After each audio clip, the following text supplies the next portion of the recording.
Confessions in the Dark by Martha M.C. Jenkins. The mist of Port Blossom was not a gentle veil. It was a smothering blanket of damp salt and forgotten things. For a year, it had clung to my house, a handsome, sun-drenched Victorian perched precariously above the choppy gray sea, and it had clung to me. I was Dr. Vivian Holloway, a professional cartographer of the human psyche, yet my own internal landscape remained uncharted territory, perpetually obscured by the fog of grief for my sister Sarah. Sarah was gone, claimed by a fleeing car and a driver who had vanished into that same coastal mist.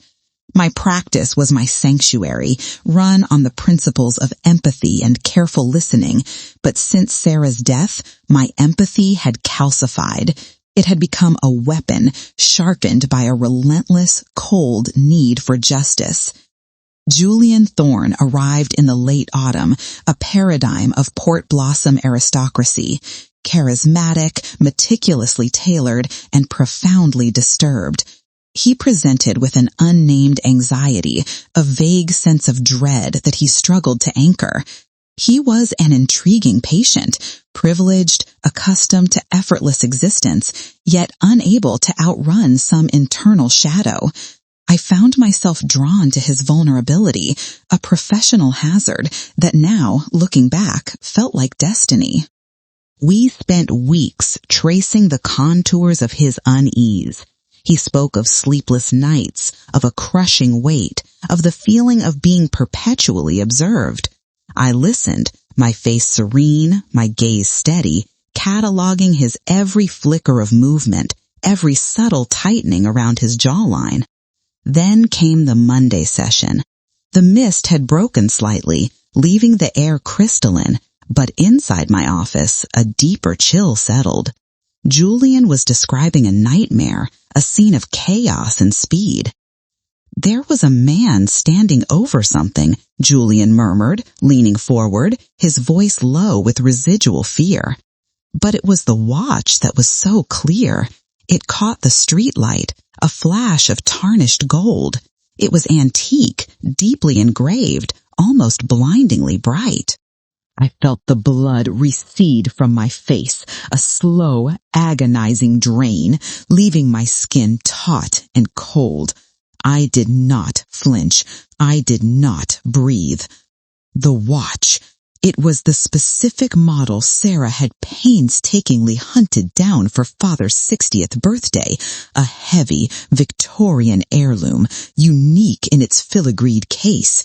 Father had been wearing it that night.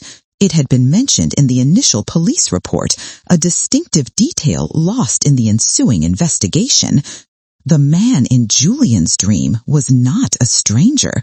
The man in the dream was Julian, or rather, the terror in the dream was the memory of the aftermath. In that single, agonizing instant, the integrity of Dr. Vivian Holloway shattered. The empath dissolved, replaced by a cold, surgical mechanism of vengeance. Julian Thorne, the charming patient, was the hit-and-run driver. He had taken Sarah, and then, a year later, walked willingly into my office, seeking help for the very guilt that was consuming him. My internal seismic shift was invisible to the naked eye. I remained seated, my notepad balanced on my knee. "And how did that golden flash make you feel, Julian?" I asked, my voice level, the definition of professional inquiry. "Sick," he whispered, "utterly sick, like I was witnessing something irreversible." "Irreversible actions often leave irreversible scars," I concluded. "We need to excavate that feeling, Julian. It's what we are here for." The therapy sessions transformed into something monstrous, a forensic dissection of a soul. I didn't need to accuse him. The truth was already lodged in his mind like shrapnel. I simply needed to apply pressure until the wound opened. My methods became increasingly insidious. I specialized in subtle nudges.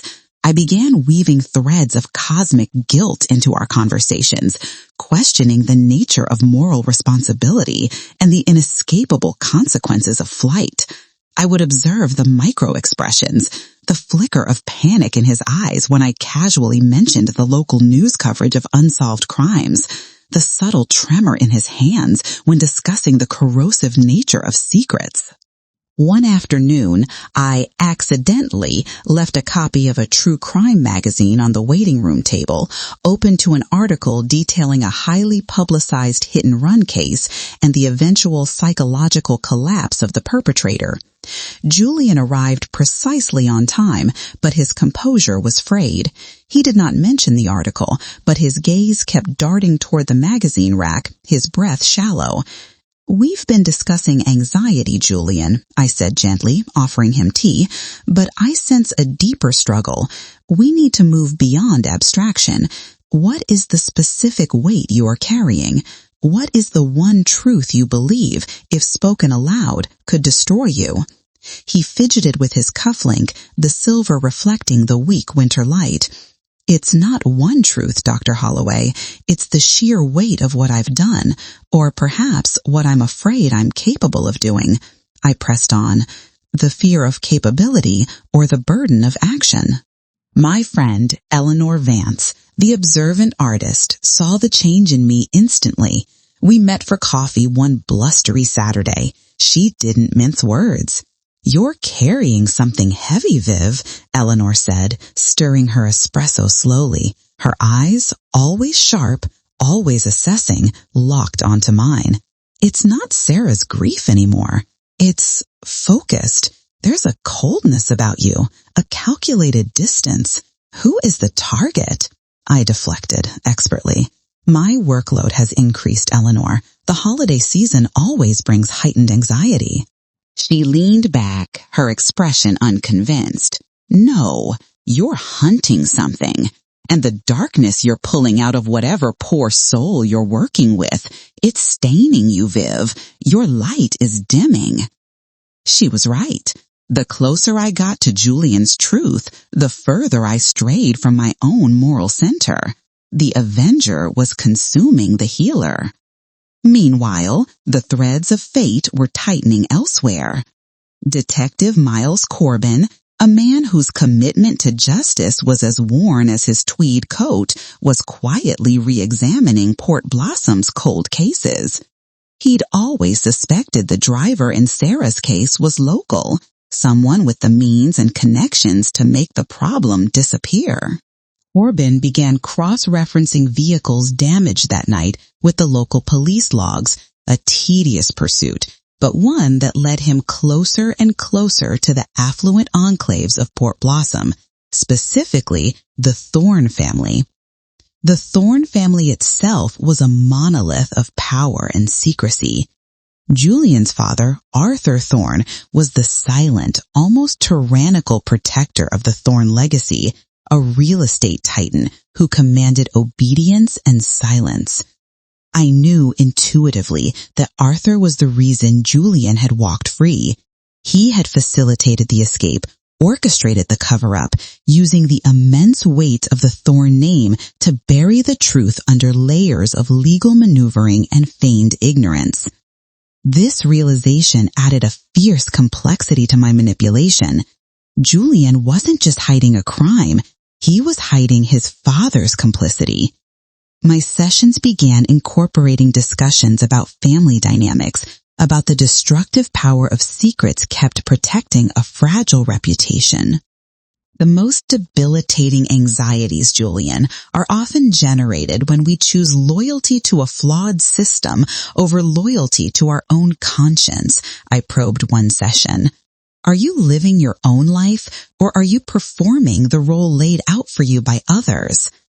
His eyes were bloodshot. His meticulously controlled veneer was dissolving, revealing the terrified, sickly boy underneath.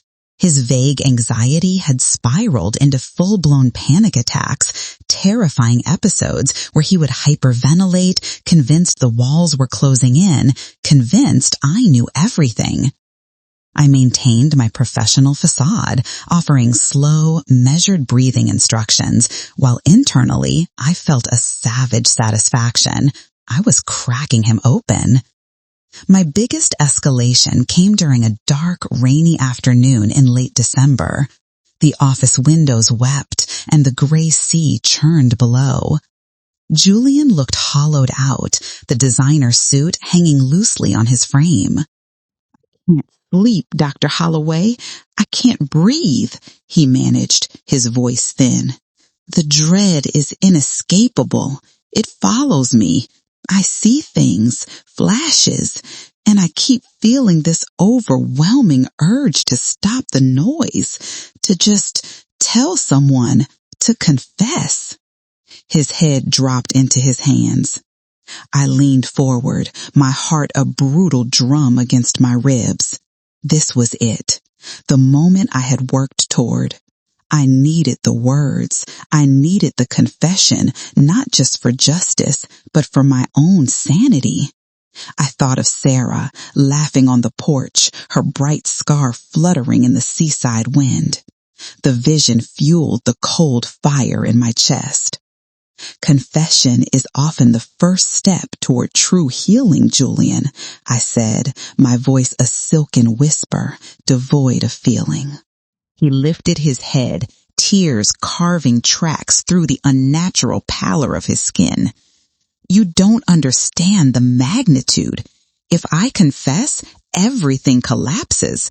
My father, my family, my life."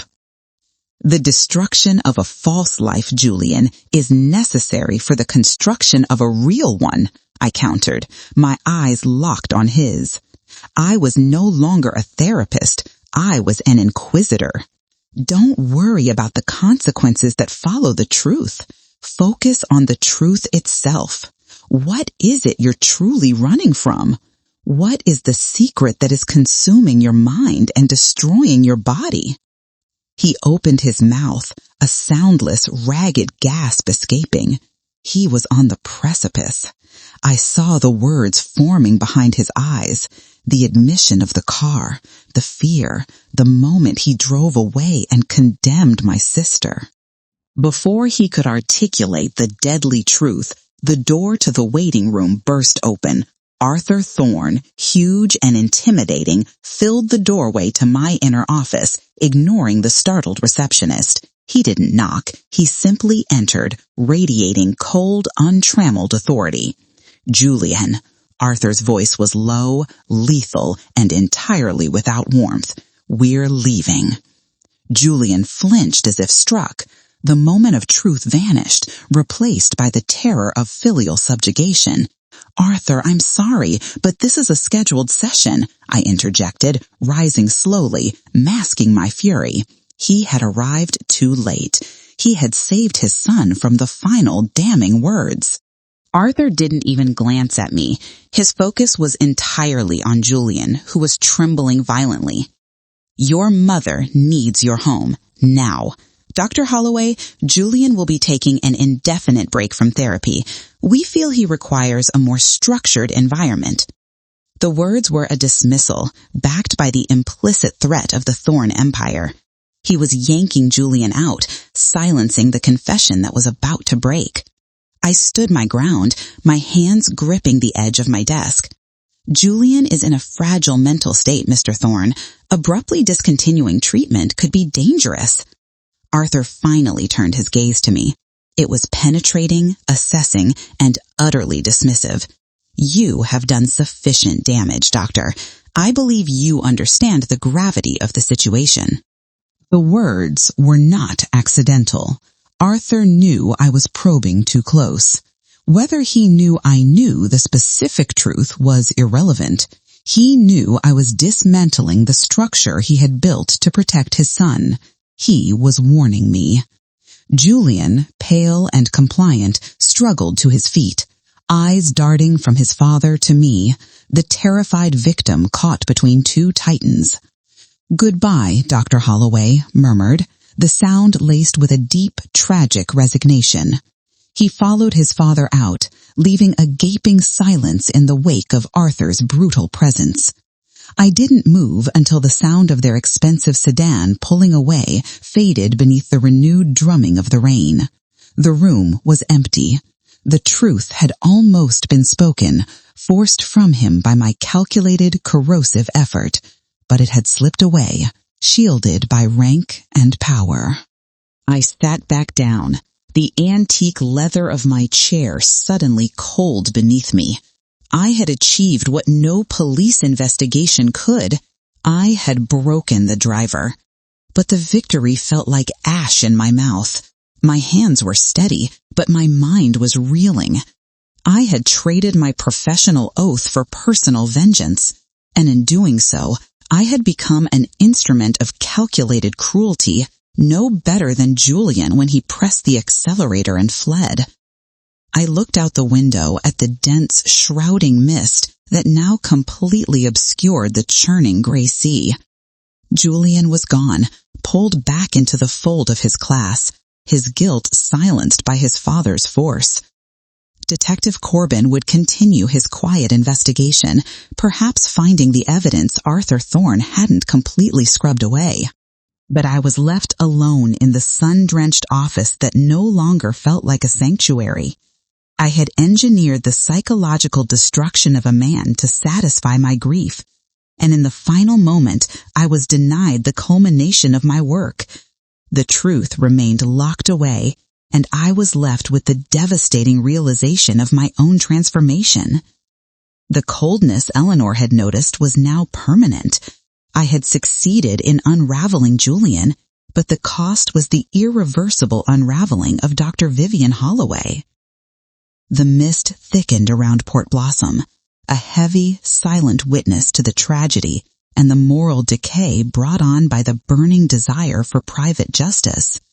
Sarah was still gone, and I, the avenging sister, was now just another ghost haunting the edges of the choppy gray sea.